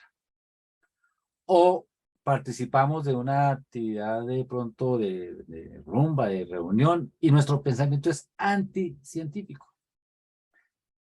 Es decir, no hemos construido algo que sea propio e inherente al ser, sino que es algo que manejamos en ciertos momentos y circunstancias. Y ese no es. Un punto difícil es que un niño que sobresalga por alguna cualidad innata en algún aspecto en biología, matemáticas, física, química, etcétera, ¿cómo es visto en el colegio? Si yo les pregunto la palabra que llega a su mente, ¿cómo es visto ese niño? Como el nerd. Y el nerd es ya discriminado, porque la sociedad ve al diferente como un problema, no como un modelo. Y lo aísla. Y lo aísla y le hace bullying, que ese es el otro gran problema, no solo en ciencia. El bullying es porque si tú eres diferente en algo, por tu visión de vida, por tu género sexual, entonces la sociedad discrimina. Y el problema del pensamiento, digamos, científico, un pensamiento atado a la verdad de la esencia del ser, queda supeditado al ataque que se le hace. Y nuestra sociedad es la que más ataca. Y ustedes ven redes, ven medios de comunicación, y cualquier comentario que haga un personaje es directamente atacado, porque antes de entender la posición del otro, yo quiero es minimizar la posición del otro. Y es un proceso difícil y duro.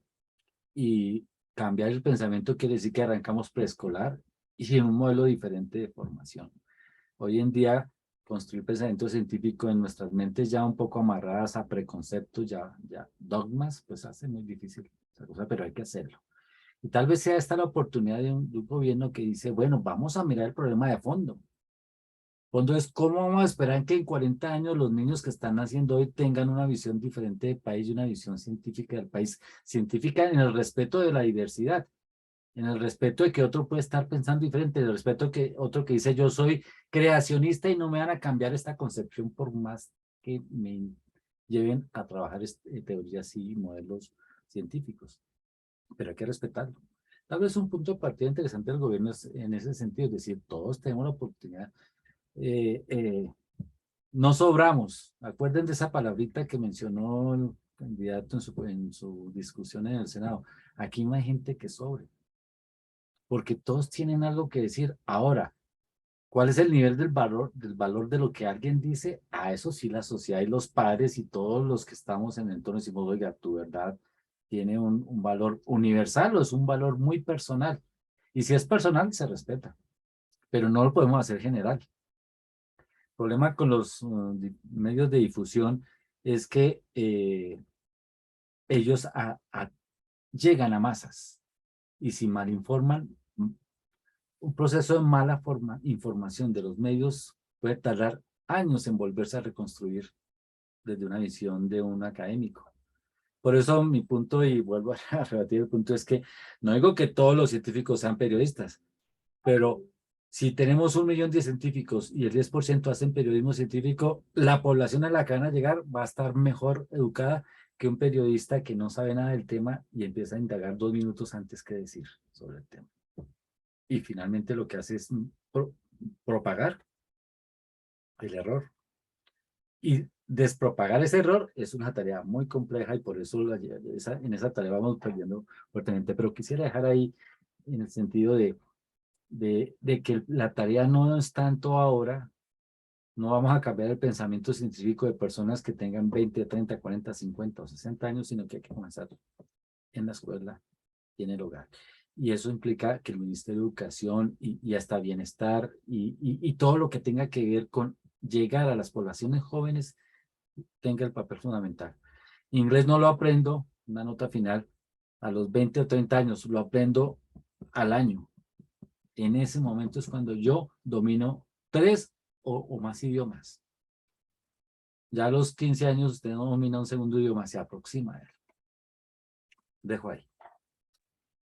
Gracias, Mario. Muy, muy importante lo que has dicho. Y bueno, preguntarle a Gloria también cuál sería ese desafío desde las ciencias y desde quienes hacen ciencia, en el desarrollo de ese pensamiento científico, la promoción de la carrera científica y bueno, cuál sería el desafío también del gobierno, ¿no? En este sentido, una construcción como más de política pública. Bueno, Diana, yo me voy a retomar como la primera intervención que hice en términos de articular, ¿cierto? Yo creo que el principal desafío es cómo lo vamos a hacer. Que ya todos venimos haciendo el ejercicio, listo, de pensar, de proponer. Aquí mismo se han dicho ideas súper chéveres. Yo he tomado nota, que sí, qué bueno poder hacer esto, qué maravilla todo lo que uno aprende, ¿cierto? Pero, ¿cómo hacemos que esto no se quede en palabras y que se convierta en una realidad? Cuando yo digo eso, el factor tiempo entra inmediatamente. ¿A qué voy con eso? Eso requiere que sea una política de largo aliento. No puede ser para el gobierno de turno, sino que tiene que ser una decisión de Estado, que eso quede normativizado y que gobierno tras gobierno se deba llevar a cabo. ¿Qué tipo de cosas? Entonces, yo diría que todo lo que hemos hablado aquí, voy a empezar por una que decía el profesor Alejandro, y era capacitar, ¿cierto? Si nosotros queremos hacer un diálogo de saberes, si queremos optimizar y aprovechar nuestros insumos propios, naturales, emergentes de nuestra propia sociedad, cultura y productos naturales, ¿qué de allí, o sea, qué se sabe, qué saben las comunidades y qué debemos también desde la capacitación sociotécnica, por decirlo de una manera que se utiliza en lo de la misión de sabios, podemos integrar que eso que ellos saben lo podemos sistematizar y de ahí podemos sacar luego información, conocimiento, profundizarlo y utilizarlo, ¿cierto? Entonces, listo, capacitar. Yo voy a llegar a lo de apropiación social, pero entonces quisiera hacer como un orden de ideas de lo que a mí me parece que podría ser un mecanismo. Entonces, otra parte importante, que ya la mencioné, pero entonces capacitar, inversión del Estado a largo plazo. ¿Por qué? Si no hay inversión y se cree en que la ciencia básica, como decía la profe Gabriela, la ciencia básica es la que en un momento va a llegar a ser útil. ¿Cuándo? No sé cuándo.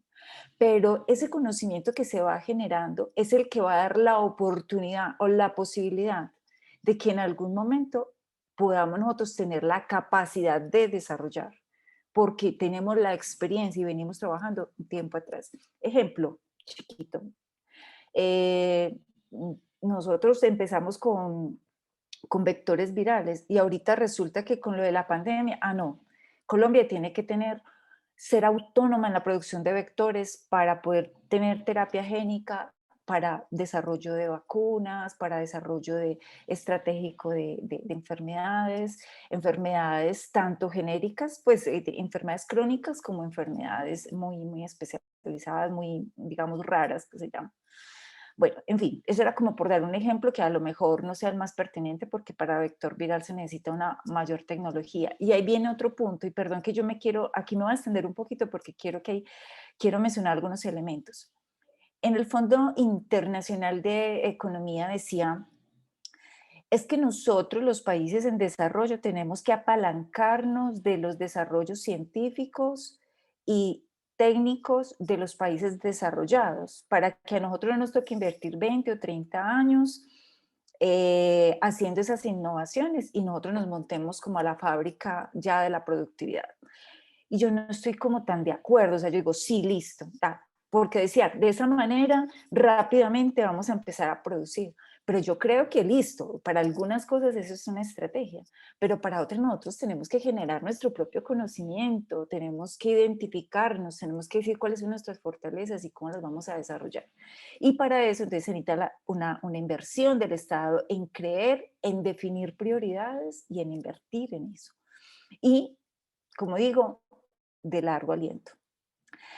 Otro punto que considero fundamental en ese reto, en ese desafío que tú mencionabas, del cómo, entonces está capacitar, la inversión del Estado, generar y usar el conocimiento, ¿cierto? Porque eso para poder que realmente esto sea una retroalimentación y a partir de allí se vaya generando esa posibilidad de que a corto, mediano, largo plazo, esto continúe y esa inversión del gobierno inicial que ayudó a empujar esas iniciativas ya pueda reducir ese aporte y invertir en otras cosas que están en una fase, digamos, un poquito empezando, y los que ya llevan más tiempo, pues se puedan hacer autónomos, autosostenibles y mantenerse y aportar al crecimiento económico del país a través del conocimiento.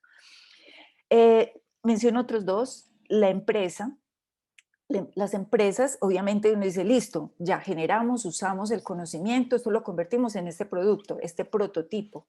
Este prototipo, ¿cómo lo vamos a escalar? Este prototipo, ¿cómo va a ser útil? Los mercados tienen que utilizarlo, entonces tiene que haber una concientización de que tenemos que usar lo propio, porque si no, entonces listo, ya tenemos a todos los del pueblo generando sus materias primas, capacitándose, a su vez entregando materias primas a quien las puede caracterizar químicamente o tecnológicamente, ya pueden llevarla a un prototipo, escalarlo tal, pero nadie que lo consuma.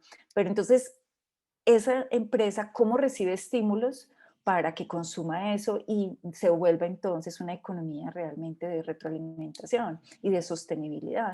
Entonces ahí viene para mí que el gobierno también tiene que tener convocatorias, tener estímulos para todos los diferentes actores en ese engranaje del que yo hablaba al principio, estímulos económicos tributarios, pero que sean efectivos. Vea, si usted integra a su empresa estos investigadores, pero a su vez esos científicos, esos PhD que acaban de formarse, además generan una innovación, un producto, algo que le ayude a su empresa a desarrollarse, eso le va a ayudar no solo a que se tenga una retribución de un 20%, sino de un 50%, ¿cierto? Entonces la empresa va a querer tener ese beneficio. Toda la parte de convocatorias y a través de regalías, de todos los mecanismos que el país pueda ayudar a las diferentes esferas sociales, entonces favorecer la articulación, el escalamiento, en la capacitación, en todos estos diferentes elementos y por supuesto del desarrollo empresarial, o sea, a un TLR9 ya avanzado. Un estado avanzado de transferencia de tecnología, de traslación de medicamentos, de conocimiento básico que se llegó hasta a un medicamento. Y ya, digamos, como para cerrar, la apropiación social. Y la apropiación social, entonces se tiene que, todo lo que ustedes dijeron, llevar al colegio, llevar a las empresas, al público general, al día a día, todo el día a día, para poder crear oportunidades de bienestar y todo el mundo se vea en ese engranaje de crecimiento conjunto. Y paro ahí porque podría seguir diciendo algunas cosas, pero creo que ya es suficiente. Gracias, Gloria. Bueno, si te parece, Gonzalo, desafíos de la carrera científica y de este gobierno. Yo pienso que pensando un poco alrededor de tratar de que la carrera científica sea atractiva en un momento dado, pues yo sí creo que hay que irse desde muy temprano en la formación de los niños. Y creo que la carrera, entre comillas, no carrera, sino esa forma de pensar un poco en hacer investigación, en hacer preguntas, debe empezar desde el prejardín. Sí, hay una de las cosas que a mí me parece muy importantes en ese proceso es todo lo que tiene que ver con la creatividad y el arte. Y definitivamente creo que nuestra escuela en muchos aspectos está privada en esos dos aspectos. Hay muy poca inclusión de los niños en la creatividad, en tratar de explotar sus capacidades artísticas, y digamos, no solo para hacia adelante tener un pensamiento un poco crítico que lo lleven hacia la carrera de investigación y hacer preguntas, sino en general para el desarrollo de todas las personas y para todas las carreras y para lo que la persona decida a lo largo de su vida. Entonces yo pienso que es muy importante, digamos, desde el punto de vista de la educación, tratar de pensar un poco hacia esas áreas, ¿no? Que han sido un poco tan olvidadas y creo que son fundamentales para el desarrollo en general, desde un principio para tratar de pensar hacia la formación, digamos, global de un investigador. Lo otro es que cuando ya estamos formados, vienen una gran cantidad de problemas. Entonces ya la persona que se dedicó a hacer investigación, en donde el Estado posiblemente ha invertido unos recursos para formar investigadores, para que salgan del país, viene una cantidad de trabas para esas personas. Y eso lo vivimos todos los días y conocemos de todos los días personas cercanas en nuestros medios, en nuestro ambiente, de cómo tratar de eso que yo, en lo que yo me formé, tratar de regresar al país que le quiero aportar. Y eso ahí hay una cantidad de trabas que son muy complejas en este momento para muchas personas. ¿Por qué? Porque los doctorados básicamente que regresan se vinculan a la universidad, a las universidades, y las universidades ya están copadas.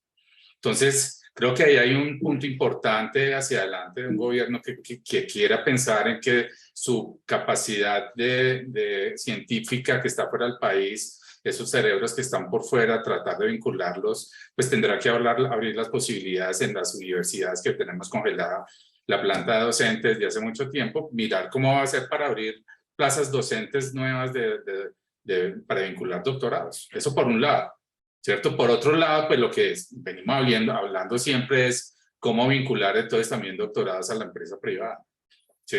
Y ahí hay otro campo, pues, por supuesto, muy grande, pero desafortunadamente, por lo menos en el área biomédica, pues, la empresa farmacéutica colombiana que nosotros tenemos, pues, una empresa farmacéutica que se dedica hasta donde conozco, pues, en gran medida a empacar fármacos, pero no a hacer desarrollo científico.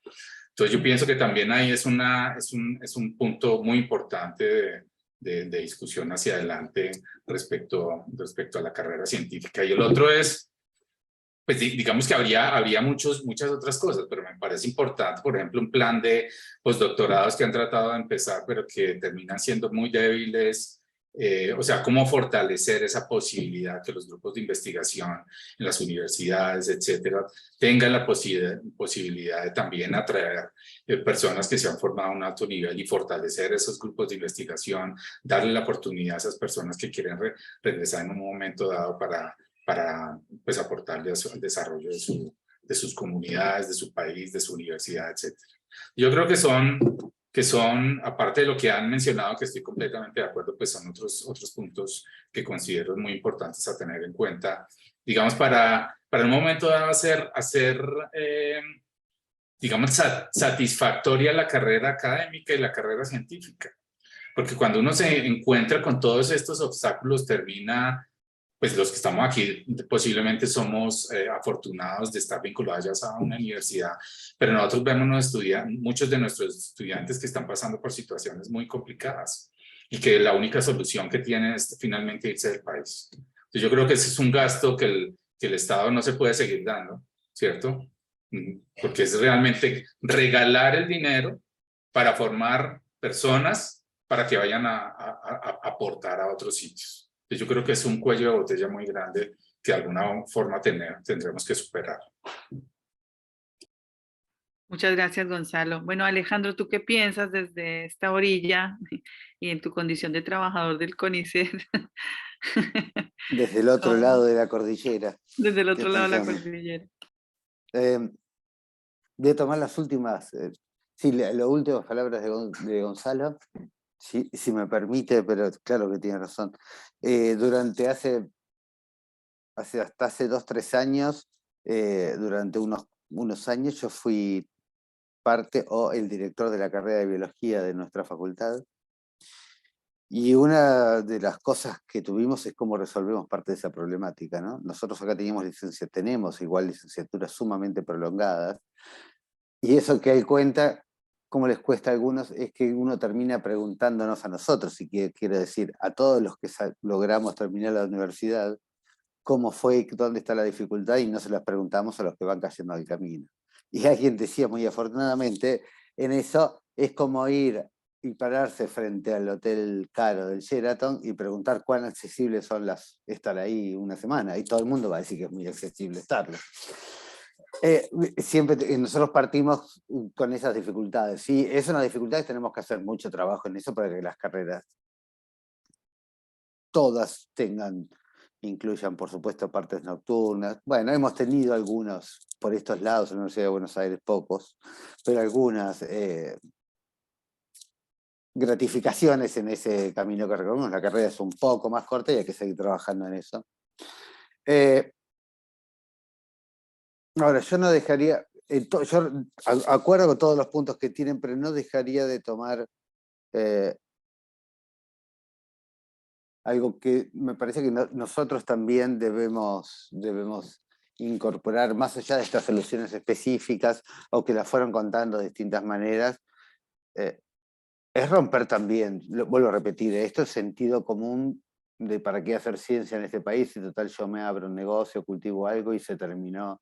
Me parece que esa parte es relevante y es un camino que me parece que nosotros tenemos que dejar para empezar a transitar cuánto nos alejamos del neocolonialismo, al menos que en esta región yo y muchos de nosotros interpretamos olfatea muy bien, y es parte de esa instrumentación neocolonialista que tenemos, es el desarme de las valorizaciones en el sentido común, la falta de valorización en el sentido común de las actividades académicas y científicas.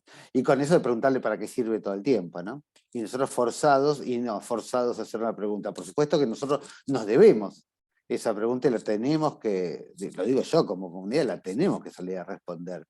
Y es lo que estamos haciendo en estos lugares, y no por eso pensar que solo lo utilitario inmediato vale. Hay todo un camino para recorrer, para descender esto, que bien le podríamos poner el nombre, o yo los invito a pensarlo en esto, que siempre es complejo, incluso para transmitirlo a los colegas, de soberanía. Y esto cuando hablamos de, bueno, todos estos cambios que vienen, o la patria, cómo es esta soberanía se ve, incluso con lo que hablaba bien Gloria al principio, ¿no? Cómo esta soberanía de mirar cómo son las posibles interacciones con principios activos de la planta están, y cómo eso va transitando. Hay todo un montón de caminos por ahí, me parece a mí, ahí que desarmar, que los tenemos posibles.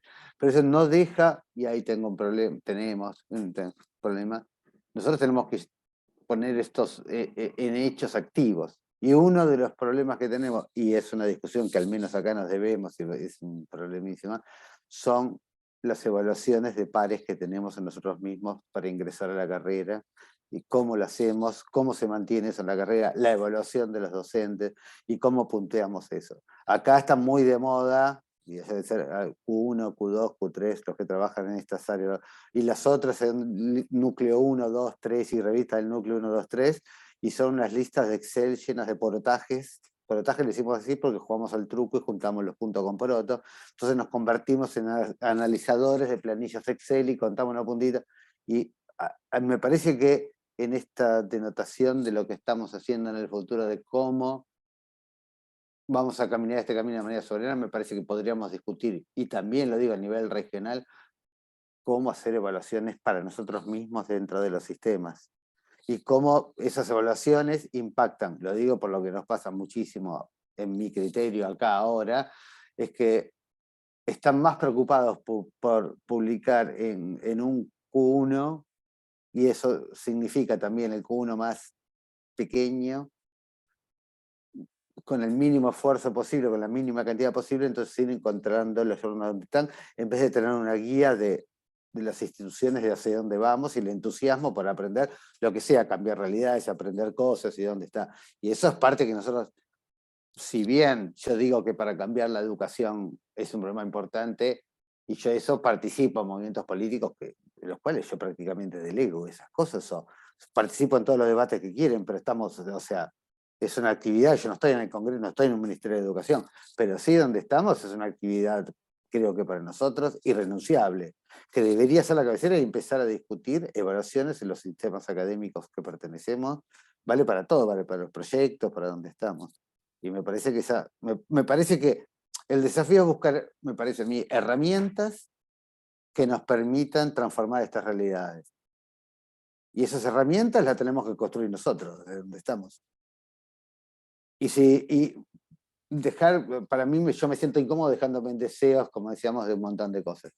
Pero sí anoto para usted que como una pequeña cosa utilitaria que hace, nuestra facultad y varias universidades nacionales del país ahora dan muchos cursos para periodismo científico y son parte de considerado como las docencias que se hacemos. Entonces, más allá de que haya científicos periodistas, también hay muchos cursos de eso que son muy apoyados por las instituciones. Lo dejo porque se hace más. Yo, de verdad, gracias. O sea, muchas gracias. Gracias, Alejandro. Bueno, cerramos este momento con Lucy. Gabriela, cuéntanos, Lucy, ¿qué piensas? Bueno, Desafíos no, de esta carrera. yo creo que siguiendo un poco con la intervención del doctor Alejandro respecto a la necesidad de desarrollar nuevas estrategias para la valoración de lo que decimos hacer los científicos, no solamente indicadores de producto, como él bien lo menciona, un checklist, sino también indicadores de impacto. Repito lo que dije en la intervención inicial, y es donde el rigor prime, donde el valor del nuevo conocimiento sea realmente destacado, y sobre esa base, pues, hacer las valoraciones sobre productos, procesos e impactos. Creo que eso es importante, y eso pasa por algo en lo que siempre he insistido, que se llama ética. Esto también yo creo que es muy propio de países como los nuestros, donde a veces nos da temor valorar en su justa medida los trabajos de los colegas. La declaración de conflicto de interés de golpe se da cuando no nos queremos, pero cuando nos queremos casi nunca se da, y eso lleva a un grado de subjetividad para que nosotros valoremos no de manera justa y objetiva los trabajos de los investigadores. El poder entregar las mínimas condiciones, como decía el profe Gonzalo, alrededor de lo que pretendemos nosotros de nuestros estudiantes de doctorado, posteriores doctores y futuros investigadores. Hace algunas semanas escribí algo en un artículo de opinión relacionado con el tema. Somos los peores negociantes como país. Invertimos grandes sumas de dinero supuestamente en becas de doctorado para que cuando ya estén formaditos se los entreguemos a otras naciones que los puedan aprovechar de mejor manera. No invierten un peso en su formación, pero sí les entregan los mínimos recursos necesarios para ser investigadores. Y aquí esto es importante, nuestros sistemas, hablando de indicadores, dan equivalencia a un doctor con un investigador, y hay un trecho grandísimo entre tener un título de doctor y ser investigador, y ojalá autónomo, donde se genere ese nuevo conocimiento que pueda ser transferido y ojalá usado de la mejor manera para cambiar esas condiciones sociales, económicas, culturales de nuestro entorno. Eso es muy importante. Entonces, que como país nos hemos puesto la meta de tener X número de doctores, porque la traducción en el mundo desarrollado de un doctor es que es investigador, son sinónimos. En nuestros países no son sinónimos. Aquí un doctor eventualmente puede ser un doctor, un profesor mejor remunerado con una buena posición laboral, pero no necesariamente nuestros doctores. Nosotros en las universidades hacemos investigación y nos podemos denominar investigadores porque no tenemos las condiciones de infraestructura, de recursos, es decir, las mínimas condiciones habilitantes para llamarnos investigadores. Y finalmente creo que es importante mencionarlo, el tema de la educación y de cómo podemos hacer esos primeros pinitos, y diferenciando lo que decía hace un rato, donde cada quien haga bien lo que le toca. Al investigador que supuestamente es investigador, pero que tiene un título de doctor que a veces nos pesa porque no lo podemos poner al desarrollo y ni lo podemos ofrecer dignamente para generar ese conocimiento y esas soluciones que la sociedad espera de nosotros. Entonces, a ese profesor lo ponemos a que dicte una clase, ojalá bien dictada, y a cualquier cosa que se haga en las universidades o en las instituciones de educación superior le llamamos investigación. Nos hace falta sincerarnos mucho. ¿A qué le vamos a llamar investigación? Y no porque no se haga investigación, no es valioso la presencia de una persona con alta formación en los ejes de formación de docencia o de investigación o de proyección social de las instituciones de educación superior, pero no todos hacemos lo mismo. Fíjense ustedes que por lo menos aquí le cuento al doctor Alejandro, que yo creo que él nos conoce también muy bien, pero en nuestras instituciones, algunas de nuestras instituciones técnicas y tecnológicas, les exigimos lo mismo que a las universidades que dicen hacer investigación. Entonces les estamos pidiendo artículos, les estamos pidiendo patentes, y en ese momentico cada quien tiene que hacer muy bien lo que le toca. El técnico o tecnólogo de un país en vía de desarrollo o subdesarrollado como muchos de los nuestros, no es equivalente al mismo técnico o tecnólogo que le dan una formación completamente distinta.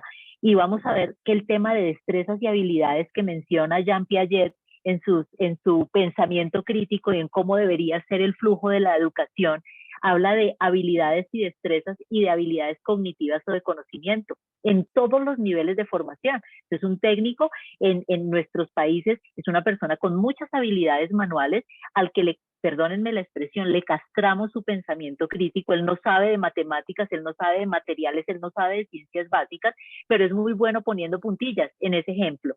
En un técnico, en un país desarrollado, ve matemáticas, ve física, ve biomateriales y tiene un nivel de capacidad de respuesta a preguntas sencillas porque aprovechamos los doctores para hacer esa transición. No es que querramos hacer del técnico y tecnólogo un doctor, pero le damos el valor que tiene su quehacer en el desarrollo del conocimiento y en la transferencia.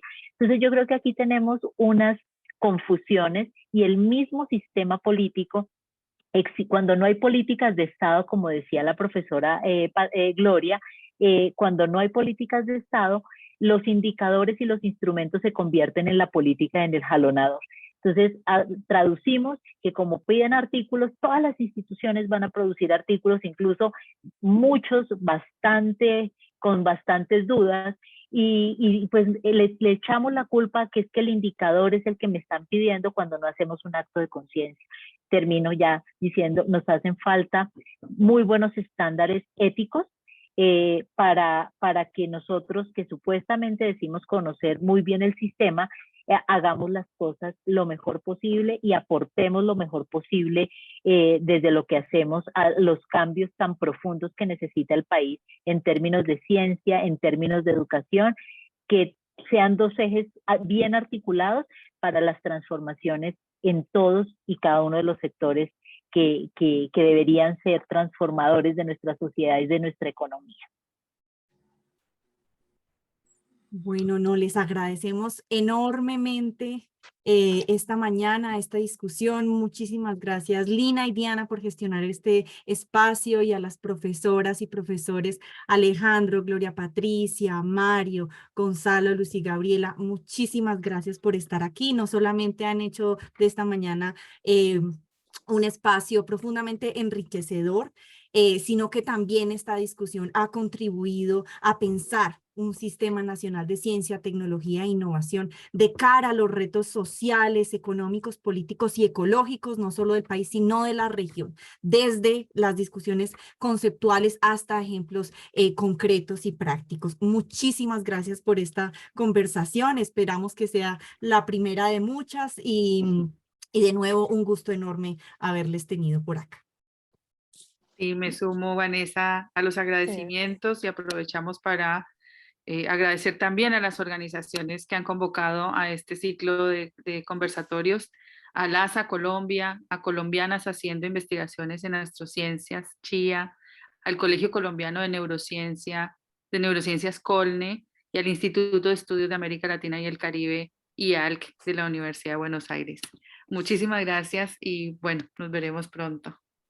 Muchas gracias. Gracias, que estén muy bien. Diana, Lina, Vanessa, Muchas por la invitación. Con mucho Gracias. gusto. Chao. Fue un gusto Que estén muy conocerles. bien. Igualmente. Gracias a todos y Muchas espero gracias. poder seguir compartiendo otros momentos de análisis. Lo Muy mismo, amables. profesor. Claro que sí. Sí. Hasta luego. Chao, hasta luego.